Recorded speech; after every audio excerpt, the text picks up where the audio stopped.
दोस्तों, मेरे चैनल को जरूर सब्सक्राइब करें। आपका बहुत बहुत धन्यवाद। सरयू नदी के पास एक बहुत बड़ा जंगल था। उस जंगल में काफी सारी जानवर रहते थे जो प्यास लगने पर नदी में आकर पानी पीते थे। नदी के दूसरे किनारे पर एक और छोटा सा जंगल था जहां बहुत कम जानवर थी। एक दिन बड़ी जंगल का छोटा खरगोश सरयू नदी के पास आकर पानी पी रहा होता है। तभी नदी के दूसरी ओर खड़ा एक बाघ उसे देख रहा होता है।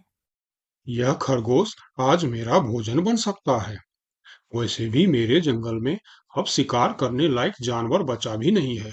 क्यों न मैं नदी के उस पार वाले जंगल में जाकर शिकार करूं। और वैसे भी वह जंगल बहुत बड़ा है और वहां का शेर भी मूर्ख और शाकाहारी है। पता नहीं ऐसे शेर मर क्यों नहीं जाते। बाघ खरगोश को देखकर शिकार करने की सोचता है और शिकार करने की लालच में नदी के दूसरी ओर चला जाता है। अपनी ओर बाघ को आता देख खरगोश वहां से भागने लगता है, पर तभी बाघ उसे आवाज देकर रोक लेता है। अरे खरगोश, मुझे देखकर कहाँ भाग रहे हो? तसल्ली से पानी पी लो भाई। मैं तो बस तुमसे बात करने आ रहा था। क्या तुम सच बोल रहे हो? हाँ, मुझे तुम्हारे जंगल का शेर सिंह के बारे में बात करना है। मैंने सुना है कि वह तुम्हारा बहुत चिंता करता रहता है। खरगोश समझ चुका था कि बाघ उसे अपनी बातों में फुसलाने की कोशिश कर रहा है, इसीलिए खरगोश उसकी बातों का कोई जवाब नहीं देता और तुरंत वहां से भागने लगता है। परंतु खरगोश बाघ से तेज नहीं भाग पाता और बाघ उसका शिकार कर लेता है। यहाँ के जानवर बड़ी आसानी से शिकार हो जाते हैं, तो क्यों न मैं इसी जंगल में रहकर आसानी से शिकार किया करूं। बाघ अभी इसी जंगल में रहकर ही शिकार करता रहता है। इस तरह से जंगल में जानवर कम होने लगते हैं। एक दिन अरे लोमड़ी, मैंने सुना है कि तुम अपनी सहेली से मिलने के लिए दूसरे जंगल में जा रही हो। हाँ, लेकिन तुम्हें मेरी इतनी चिंता क्यों हो रही है? देखो लोमड़ी, तुमने सांप के अंडे के साथ जो हरकत की थी, जिसके लिए तुम्हें शेर सिंह ने सजा दी थी, इसके लिए तुम जंगल से भाग नहीं सकती। लेकिन मैं भाग नहीं रही हूँ। मैं तो अपनी सहेली से मिलने उस जंगल में जा रही हूँ। पर मुझे शक है कि तुम मौके देखकर भाग भी सकती हो, इसीलिए मैं तुम पर नजर रख रहा हूँ। देखो भैया, मैं शेर सिंह की हुक्म का पालन कर रही हूँ, लेकिन तुम अपना ड्यूटी ढंग से नहीं कर रहे हो। क्यों? तुमको क्यों लग रहा है कि मैं अपनी ड्यूटी ढंग से नहीं कर रहा हूँ? दरअसल इस वक्त तुम्हें जंगल में हमारी जानवर पर ध्यान रखनी चाहिए, क्योंकि हमारी जंगल की जानवर कम हो रहे हैं। सुना है जंगल में कोई शिकारी घुस आया है जो हमारे जानवरों का शिकार कर रहा है। लोमड़ी, तू चालाक है, ये मैं जानता हूँ, लेकिन मैं भी इतना बेवकूफ नहीं हूँ, ये तू जान ले। मैं तेरे बातों में नहीं आने वाला। याद रखना, अगर आज तुम मेरे बातों पर यकीन नहीं करोगे तो तुम भी किसी दिन कोई शिकारी जानवर का शिकार बन जाओगे। चाहे जो भी हो जाए, मैं तुम्हें यहाँ से जाने नहीं दूंगा। देखो, मेरा जाना बहुत जरूरी है। मैं 2-3 दिन में वापस आ जाऊंगी। मुझे जाने दो। ठीक है, मैं तुम्हें जाने दूंगा, लेकिन मेरा एक शर्त है। शर्त? कैसी शर्त? यही कि तुम्हें उस जंगल के थाने में जाकर रोज हाजिरी देनी होगी। मुझे मंजूर है। लोमड़ी को पता था कि जंगल से जानवर कम हो रहे हैं, इसीलिए वह हाथी की शर्त मानकर वहां से चली जाती है। वहीं दूसरी ओर हाथी जंगल की निगरानी करने लगता है। तब दिखता है कि जंगल से कुछ खरगोश गायब है। इस चिंता में कई खरगोश आपस में बात भी कर रहे होते। देखो भाइयों, हमें सावधान रहना होगा, क्योंकि जंगल से खरगोश गायब हो रहे हैं। हाँ, लेकिन इस बात का फरियाद हमें शेर सिंह को करनी चाहिए। तभी खरगोश की बात सुनकर हाथी उनके पास आता है। क्या हुआ है भाई? तुम सब आपस में क्या मीटिंग कर रहे हो? मुझे भी बताओ। हाथी भैया, तुम शेर सिंह के सेनापति हो। क्या तुम हमारी फरियाद राजा तक पहुंचा सकते हो? अरे भाई, तुम्हारी रक्षा करना ही मेरा ड्यूटी है। बताओ, तुम्हारी क्या शिकायत है? हाथी भैया, कुछ दिन से हमारे कई साथी गायब हो गए हैं। अगर तुम्हें अपनी जंगल की फिक्र है तो हमारी साथी खरगोश को ढूंढ के लेके आइए। क्या तुम्हें किसी पे शक है? हम सिर्फ इतना जानते हैं कि जो खरगोश गायब हुए हैं वह सब पानी पीने के लिए नदी के पास गए थे और तब से वापस नहीं आए हैं। और वह लोग गायब कितने दिन से हो रहे हैं? पिछले कई दिन से एक एक करके खरगोश गायब हो रहे हैं हाथी भैया।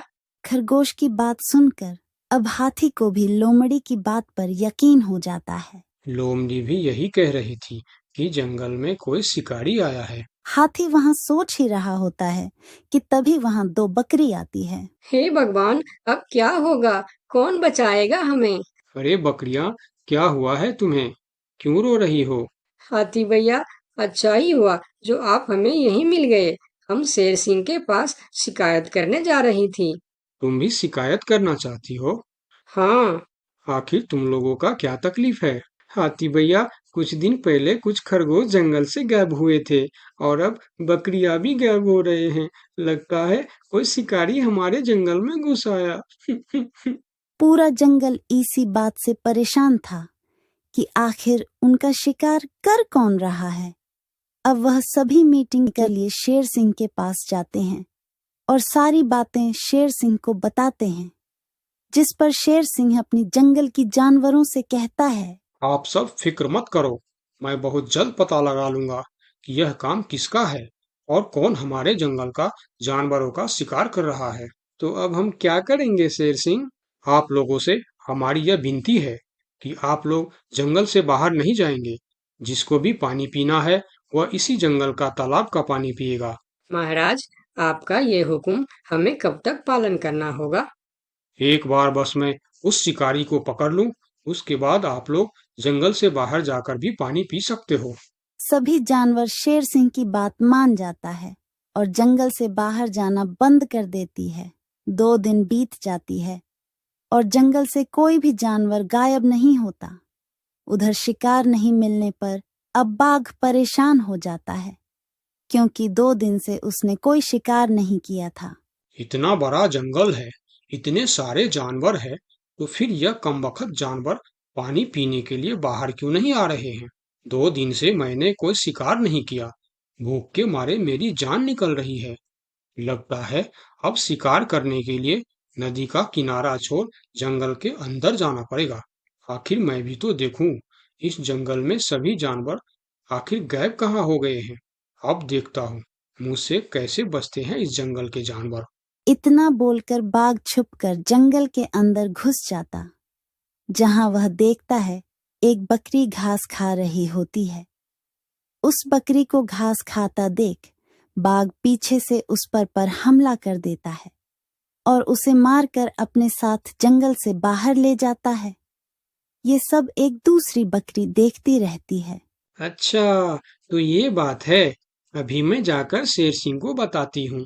फिर बकरी सभी जानवरों को इकट्ठा करके शेर सिंह के पास पहुंचती है। महाराज, हमारे जंगल में दूसरे जंगल का बाघ घुस आया है और वही हमारे जंगल में शिकार कर रहा है महाराज। वह बहुत तेज और बहुत दुष्ट शिकारी है।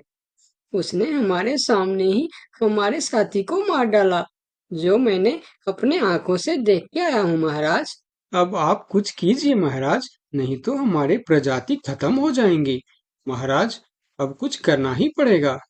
अब आप कुछ कीजिए महाराज, नहीं तो हमारी प्रजाति खत्म हो जाएंगी। हाँ महाराज, अब कुछ करना ही पड़ेगा। सबकी बात सुनकर शेर थोड़ी देर सोचकर बोला, लोमड़ी कहाँ है? महाराज, वो नदी के उस पार वाले जंगल में गई है। शेर सिंह लोमड़ी के मदद से बाघ को पकड़ने का मन ही मन प्लान करके बोला, देखो, इस जंगल का जानवरों का रक्षा करना हमारा पहला कर्तव्य बनता है और मैं आप लोगों की रक्षा जरूर करूंगा। बस आप सबको मेरा साथ देना होगा। जैसे मैं बोलूंगा वैसे आप सबको करना होगा। हाँ, हम सब तैयार हैं महाराज। तो सुनो, आप लोगों में से कोई भी उस नदी के किनारे नहीं जाएगा और जब वह शिकारी को शिकार नहीं मिलेगा तब वह जंगल के अंदर आने के लिए मजबूर हो जाएगा और वो जब जंगल के अंदर आ जाएगा तब मैं जंगल के किसी एक जानवर को उसके सामने भेजूंगा। फिर जैसे ही वह मेरे भेजे हुए जानवर का शिकार करने जाएगा हम सब उस पर हमला बोल देंगे। मतलब हम में से किसी एक को अपनी जान खतरे में डालनी होगी महाराज। हाँ, मगर मौत के मुंह में जाने के लिए कौन तैयार होगा महाराज? वह तुम्हें कल पता चल जाएगा। शेर सिंह अपने गुप्तचरों द्वारा लोमड़ी को संदेश भिजवाकर उसे वापस बुलाता है। आपने मुझे इतनी रात में यहाँ क्यों बुलाया महाराज? लोमड़ी, मैं तुम्हारी सजा माफ करना चाहता हूँ, मगर तुम्हें मेरा एक काम करना होगा। सजा से छुटकारा पाने के लिए मैं कुछ भी करने के लिए तैयार हूँ महाराज। ठीक है, तो सुनो। लोमड़ी की हाँ करती ही शेर सिंह ने बाघ को पकड़ने का प्लान उसे बता दिया। महाराज, जब बाघ मेरा शिकार करने आएगा तब आप मुझे टाइम पर आकर बचा तो लेंगे ना? मैं शेर हूँ, कोई नेता नहीं जो वचन देकर मुकर जाऊंगा। तुम निश्चिंत रहो, तुम्हें कुछ भी नहीं होगा। अगले दिन प्लान के अनुसार लोमड़ी नदी के किनारे जाता है। शिकार को आता देखकर बाघ खुश हो जाता है। वाह, आज मुझे पेट भरकर खाना मिलेगा। शिकार के नजदीक आते ही मैं उसे मार दूंगा। लोमड़ी डरते डरते नदी के किनारे पहुंच जाता है। हे भगवान, टाइम पर शेर सिंह को भेज देना। कैसी हो लोमड़ी? मैं ठीक हूँ बाघ भाई। अभी तो तुम ठीक हो, लेकिन थोड़ी देर बाद ठीक नहीं रहोगे। क्या मतलब? मतलब ये कि मैं अभी भूखा हूँ, और जब मैं भूखा होता हूँ तो किसी का भी शिकार कर लेता हूँ। इतना बोलकर जैसे ही बाघ लोमड़ी की तरफ जाता है, वो शेर सिंह के जाल में फंस जाता है और वहां सारी जानवर आ जाता है। बाघ, तू शिकार के लालच में मेरे चंगुल में फंस गया है। अब तेरी कहानी खत्म। तुमने मुझे धोखा दिया शेर सिंह। जैसी करनी वैसी भरनी, मुहावरा तो तूने सुना ही होगा। बाघ, तू सबको धोखे से मारता था, इसीलिए मुझे तुम्हें भी धोखे से मारना पड़ा। मुझे माफ कर दो शेर सिंह, मैं हमेशा के लिए जंगल छोड़कर चला जाऊंगा। तूने हमारे जनता पर अत्याचार किया है, अब तुम्हें इसका हिसाब चुकाना पड़ेगा। साथियों, अपना बदला ले लो। शेर सिंह की आज्ञा मिलते ही सारे जानवर उस बाघ पर टूट पड़ता है। इस तरह से शेर सिंह अपने चालाकी और सूझबूझ से अपने जंगल के जानवरों की रक्षा करता है। इस कहानी से हमें यही सीख मिलती है कि धोखे का अंजाम धोखा ही होता है, जैसी करनी वैसी भर।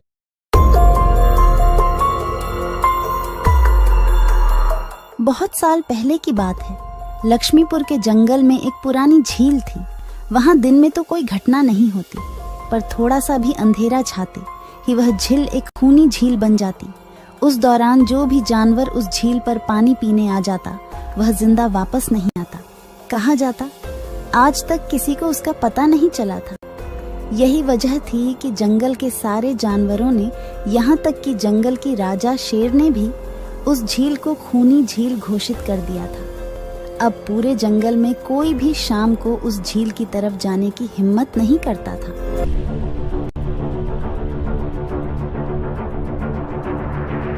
एक दिन उस जंगल में एक बंदर आ जाता है। उसकी और खरगोश की मुलाकात होती है। अरे बंदर भाई, कौन हो तुम? पहले तो तुम्हें इस जंगल में कभी नहीं देखा। खरगोश भाई, आज तक मैं शहर में इंसानों के बीच चिड़ियाघर में था, किसी तरह आजाद होकर आया हूँ। क्या इस जंगल में मेरे रहने के लिए कोई जगह है? हाँ बंदर भाई, ये हम जैसे जानवरों का घर है, इंसानों का चिड़ियाघर नहीं। आओ, मैं तुम्हें पूरी जंगल की सैर करवाता हूँ, सारी जगह के बारे में बताता हूँ। जो जगह पसंद आए वहीं टिक जाना। और खरगोश बंदर को पूरा जंगल घुमाता है। हाथी, जिराफ जैसे कई जानवरों के रहने की जगह ही नहीं, वहां के राजा शेर की भी गुफा दिखाता है, पर उस खूनी झील के बारे में ना बताता है और ना उसे वह दिखाने ले जाता है। बंदर वहीं बरगद के एक बड़े से पेड़ को अपने रहने के लिए पसंद कर लेता है। वहां रहते हुए अभी उसे 2 दिन ही गुजरते हैं कि तीसरे दिन शाम को घूमता हुआ वह उसी खूनी झील के पास पहुंच जाता है। अरे वाह, कितने सुंदर झील है। जी तो करता है ठंडे ठंडे पानी में कूद कर नहा लूं, लेकिन सर्दी होने का डर है। चलो, आज सिर्फ ठंडा ठंडा पानी से अपना प्यास ही बुझा लेते हैं।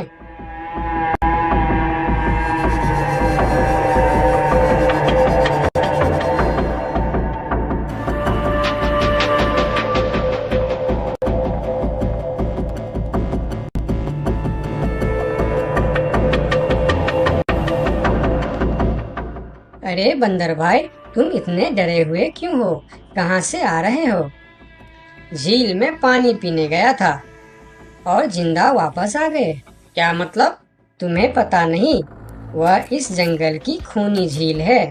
शाम होने पर कोई भी वहां जाता है तो जिंदा वापस नहीं आता। उसकी लाश का भी पता नहीं चलता कि वह कहाँ गायब हो जाती है। इसीलिए शाम होते ही कोई भी उस खूनी झील की तरफ नहीं जाता। ये हमारे राजा का आदेश भी है। कमाल है, मुझे तो पता ही नहीं। कैसे पता नहीं? तुम्हें वह खरगोश भाई ने बताया नहीं? लो, खरगोश भाई भी आ गया। अरे खरगोश भाई, आपकी वजह से आज बंदर भाई की जान जाते जाते बची। मेरी वजह से? हाँ, तुमने बंदर भाई को पूरा जंगल घुमाया, हर जगह के बारे में बताया। इस खूनी झील के बारे में क्यों नहीं बताया? भूल गया भाई, मैंने तो सोचा ये तो पेड़ पे रहते हैं, इन्हें झील से क्या काम। अभी अभी इन्हें खूनी झील की खूनी ने पकड़ने की कोशिश की, ये तो बाल बाल बच गए, वरना खूनी झील की खूनी, क्या तुमने उसे देखा? क्यों, क्या तुम लोगों ने आज तक नहीं देखा? नहीं, हम में से कोई कभी भी शाम को उस तरफ जाते ही नहीं और दिन में कोई घटना नहीं होती। और यह बात वह जाकर शेर के दरबार में सभी को बताता है। उसकी बात सुनकर किसी को भी यकीन नहीं आता है। क्या बात कर रहे हो बंदर? मैं सच कह रहा हूँ महाराज, लेकिन हम लोगों तो कभी आज तक देखा ही नहीं, क्योंकि आप लोग उसे खूनी झील समझकर दिन में ही वहाँ जाते हो और शाम होते ही आप लोग डर के मारे वहाँ जाना बंद कर देते हो। पूरे दिन वह मगरमच्छ झील में छुपा रहता है, शाम होते ही चुपचाप निकलता है और झील के पास पानी पीने आए जानवरों को खा जाता है।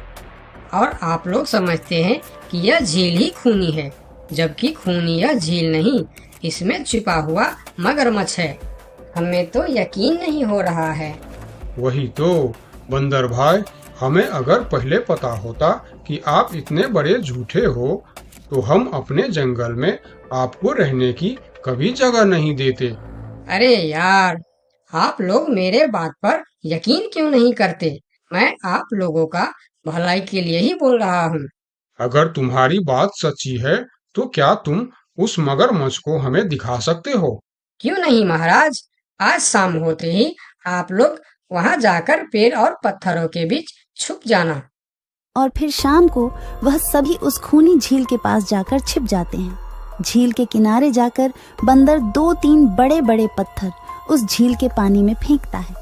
पत्थर के गिरने की छपाक छपाक की आवाज सुनकर मगरमच्छ पानी के अंदर चलता हुआ शिकार करने वहां आता है।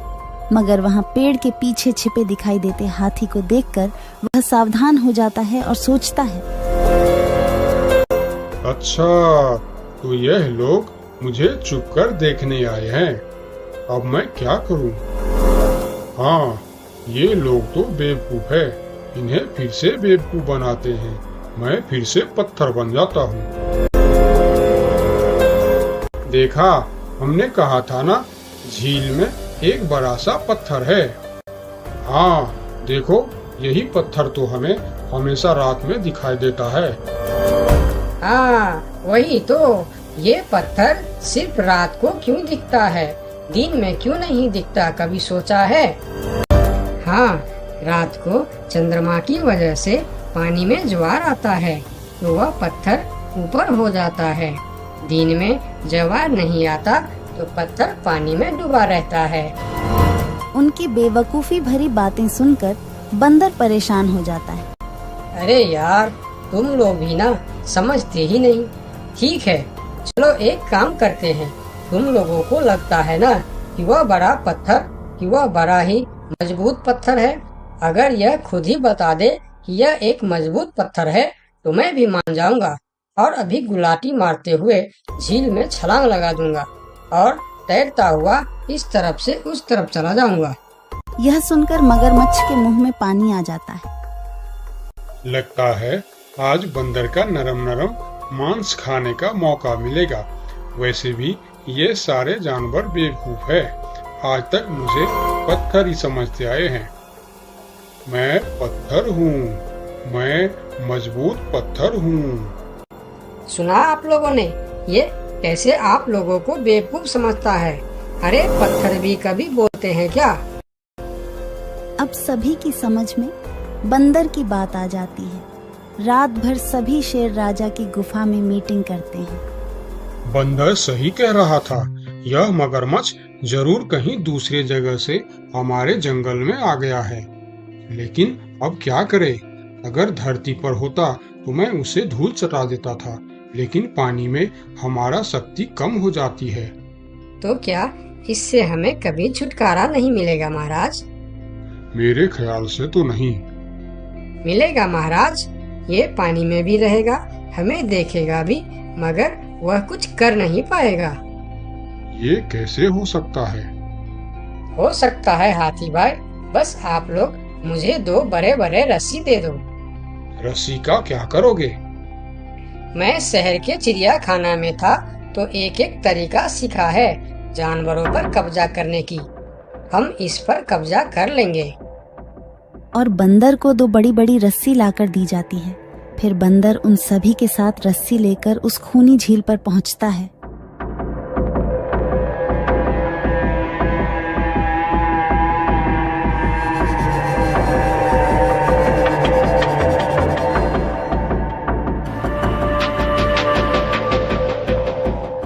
कल तक तो यह बंदर मुझे देखकर भागता था और आज पानी पीने आया है। लगता है ये भी दूसरे जानवरों की तरह मुझे पत्थर समझने लगा है। अभी इसे अपना निवाला बनाता हूँ।